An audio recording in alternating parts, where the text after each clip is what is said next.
I'm Imran Khan in Doha. The top stories on Al Jazeera. The number of deaths in the eastern coastal Libyan city of Derna could reach 20,000 following Sunday's catastrophic flooding. That's according to the city's mayor. Search teams continue to comb the streets, wrecked buildings and the sea for bodies. Local officials are ruling out any chance of finding survivors.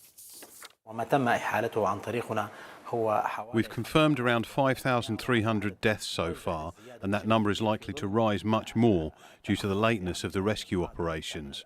We cannot forget that we've now passed more than 72 hours of rescue operations in Libya. As more time passes, the opportunity to rescue survivors decreases. There have been more aftershocks in Morocco following last week's massive earthquake. The death toll has risen to nearly 3,000. More foreign aid is arriving as emergency crews search through rubble in remote mountain areas. And Jong Un has vowed full and unconditional support to Russia.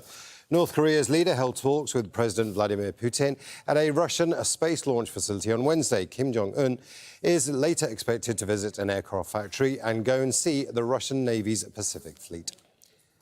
And the US State Department says potential military cooperation between Russia and North Korea is alarming. When you see what looks to be increased cooperation and probably military transfers, as we've said for some time, we have reason to believe they were going to discuss military transfers. That is quite troubling and would potentially be in violation of multiple UN Security Council resolutions. Israel's been blamed for 2 airstrikes targeting Syria's western region. The first strike hit near the port city of Tartus, killing at least 2 soldiers. The Syrian army says another attack on Hama caused some material losses.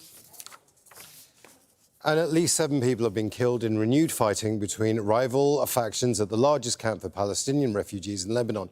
It happened as representatives from the warring groups met for talks. Fighting at the Ain and Helwa camp began in July.